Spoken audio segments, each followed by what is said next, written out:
بسم اللہ الرحمن الرحیم۔ ہمارے اعلان کے مطابق وقت پورا ہو گیا۔ اب اگر آپ اجازت دیں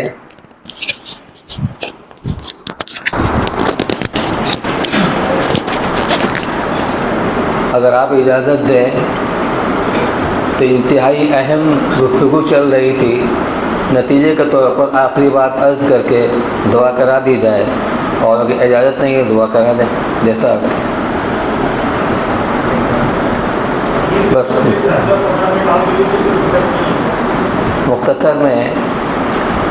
میرے بھائیوں، آج کی جتنے بھی تقریریں ہوئی ہیں الحمدللہ اپنی نوعیت کے اعتبار سے سب انتہائی اہم ہیں۔ ہمیں یہاں سے اپنے دامن میں ان کو سمیٹ کر لے کے جانا ہے اور اس پر عمل کی کوشش کرنا ہے۔ مولانا عبدالقادر صاحب نے جو پیغام دیا ہے کہ ہمیں اپنے علماء سے جڑے رہنا ہے، کسی بھی طرح کا کوئی شک و شبہ ذہن کے اندر آئے، اس ملٹی میڈیا موبائل کے ذریعے سے اور سوشل میڈیا کے ذریعے سے اپنے علماء سے رابطہ قائم کریں تاکہ ہمارا ایمان، ہمارا نظریہ، ہمارا عقیدہ صحیح سلامت رہے۔ یہ بہت ضروری چیز ہے، اور اس کو ضرورت کے درجے میں استعمال کریں، ضرورت کے مواقع میں استعمال کریں، اس کے فتنے سے بچنے کی پوری کوشش کریں۔ تو میں جو آخری بات عرض کرنا چاہ رہا تھا وہ یہ ہے، مشکوٰۃ شریف کے اندر ایک روایت ہے، حضور اکرم صلی اللہ علیہ وسلم نے فرمایا کہ قیامت کے دن 3 کچہریاں قائم ہوں گی، یا یہ کہ جو نامہ اعمال کے جو رجسٹر ہوں گے وہ 3 طرح کے رجسٹر ہوں گے۔ ایک وہ ہوگا جو اشراک باللہ کا ہوگا، یعنی اگر کسی بندے نے اللہ کے ساتھ شرک کیا ہوگا اس دنیا کی زندگی میں، اسی حالت شرک کے اندر وہ مر کے چلا جائے گا تو وہ اس کی یہ شرک کا گناہ کبھی معاف نہیں ہوگا۔ ان اللہ لا یغفر ان یشرک بہ ویغفر ما دون ذلک لمن یشاء، کہ اللہ تعالیٰ شرک کی تو معافی نہیں فرمائیں گے، اس کے علاوہ جتنی بھی گناہ ہوگی اللہ با اختیار بادشاہ ہیں، اگر چاہیں گے تو سب کی سب معاف فرما دیں گے۔ تو ایک تو کچہری ہوگی شرک والی۔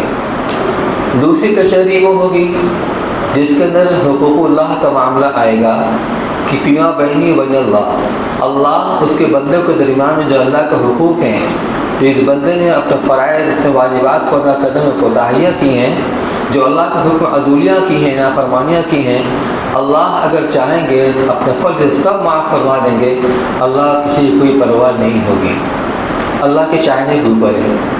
لیکن تیسری کچہری ہوگی حقوق العباد کی، اس میں جب تک صاحب حق اپنے حق کو معاف نہیں کرے گا اللہ ہی معاف نہیں کریں گے۔ یہ چیز ہمارے پیش نظر ہونا چاہیے۔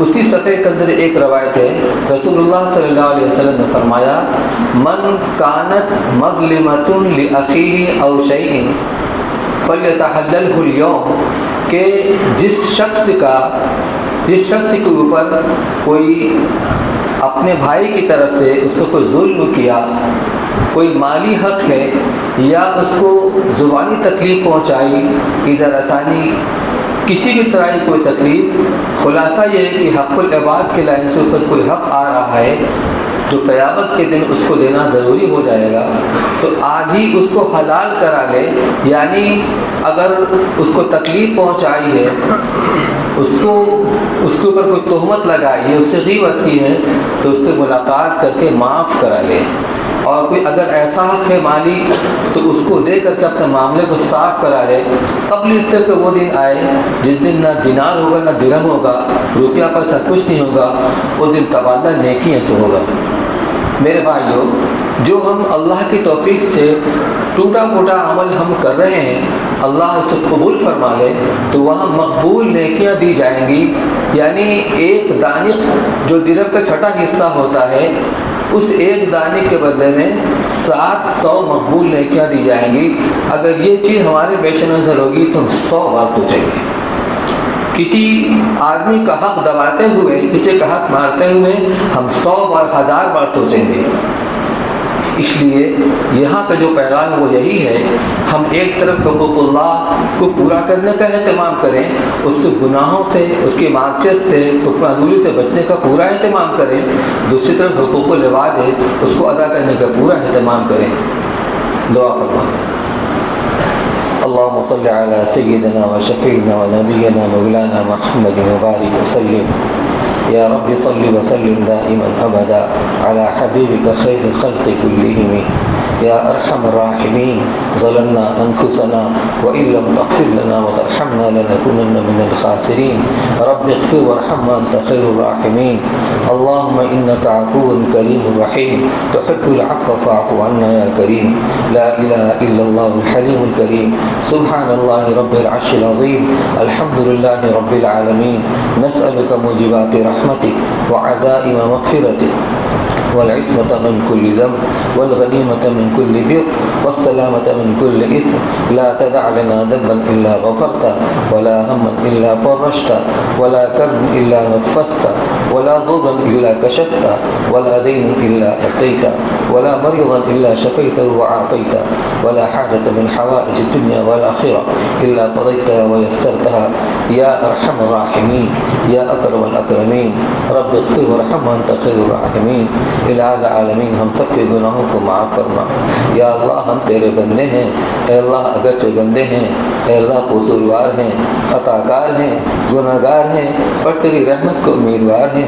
اے اللہ تو ہمارے سارے گناہوں کو معاف فرما دے، صغیرہ کبیرہ، چھوٹے بڑے، رات میں دن میں، اے اللہ تمام گناہوں کو معاف فرما دے۔ اے اللہ کتنے گناہ تو ہے جو ہم کر کے بھول چکے ہیں، اے اللہ مگر تو سب معلوم ہے۔ اے اللہ تو ہمارے سارے گناہوں کو معاف فرما۔ اے اللہ ہم تیری جناب میں توبہ کرتے ہیں، اے اللہ ہمیں توبہ قبول فرما۔ اے اللہ ہمیں اعمال صالحہ کی رغبت اور اس کا شوق ہم سب کے دلوں کے اندر پیدا فرما کر ان اعمالوں کو اختیار کرنے کی توفیق نصیب فرما۔ اے اللہ اسے قبول فرما۔ اے اللہ گناہوں سے، حکم عدولیوں سے، حقوق و لباد کو ضائع کرنے سے، اس کو تلف کرنے سے ہم سب کی پوری پوری حفاظت فرما۔ اے اللہ آج ہم تیرے دین کے ساتھ جو بیزاری کا معاملہ ہو رہا ہے، دوری کا معاملہ ہو رہا ہے، اے اللہ غفلت کے ساتھ چل رہے ہیں، اے اللہ کا نتیجہ ہے کہ آج ہم طرح طرح کی مصیبتوں کے شکار ہیں، پریشانیوں کے شکار ہیں۔ اے اللہ تو ہم سب کے دلوں کے اندر دین کی سچی طلب پیدا فرما دے۔ اے اللہ دین کی سچی طلب پیدا فرما دے، ایمان کی حقیقت نصیب فرما، ایمان کامل نصیب فرما، اخلاق فاضلہ سے آراستہ فرما، اخلاق سیاح سے ہماری پوری امت کی حفاظت فرما۔ اے اللہ امت نوجوانوں کے اندر دین کی طلب پیدا فرما، آخرت کا سچا فکر نصیب فرما، اپنے خوف نصیب فرما، اپنی ملاقات کا شوق نصیب فرما۔ اے اللہ ہم سب کی اصلاح فرما، ہم سب کا تزکیہ فرما۔ اے اللہ روزی روزگار میں برکت نصیب فرما، حرام سے حفاظت فرما، حلال روزی نصیب فرما، جو پریشان حال جو پریشانیوں کو دور فرما، جو بیمار ان کو شفا کاملہ عاجلہ مستمرہ نصیب فرما۔ اے اللہ جو مقروض ہے ان کو بالغ قرض سے بخشش نصیب فرما۔ اے اللہ ہمیں اپنے علماء کے ساتھ مل کر جڑ کر چلتے رہنے کی توفیق نصیب فرما۔ اے اللہ شکوک و شبہات سے ہماری پوری امت کی حفاظت فرما۔ اے اللہ ایمان کامل نصیب فرما۔ اے اللہ اپنے فضل کا، کرم کا، رحم کا، عافیت کا معاملہ فرما۔ پوری دنیا میں اے اللہ امت مسلمہ کی حفاظت فرما۔ اے اللہ تیرے بندے، تیرے محبوب نبی کی امت، یہ اللہ یہ ان کے اوپر ظلم بڑھتا چلا جا رہا ہے۔ اے اللہ سب کچھ تیرے سامنے ہے۔ اے اللہ تیرے مصیبت زدہ بندے اور پریشان حال بندے جو زندگی کی بنیادی ضروریات تک سے محروم کر دیے گئے ہیں، نہ کا کوئی در ہے، نہ ٹھکانہ ہے، نہ کوئی چھت ہے، نہ کچھ ہے۔ اے اللہ پر بھی استقامت کے ساتھ ڈٹے ہوئے جمے ہوئے ہیں۔ اے اللہ اپنے پہلو مدد شامل حال فرما۔ اے اللہ غیر نصرت شامل حال فرما، بھرپور مدد فرما، ظالموں کا اپنے کردار تک پہنچا دے۔ اے اللہ پوری دنیا میں امن و امان کو قائم فرما دے۔ اے اللہ عدل انصاف کو زندہ فرما دے، دینداری کو زندہ فرما دے۔ اے اللہ غفلت کو ختم فرما۔ اے اللہ اپنا استعدار، اپنا خوف، اپنی ملاقات کا شوق اور آخرت کا اچھا فکر نصیب فرما۔ ربنا تقبل منا انك انت السميع العليم وتب علينا انك انت التواب الرحيم، وصلى الله تعالى على خير خلقه سيدنا محمد وعلى اله وصحبه اجمعين برحمتك يا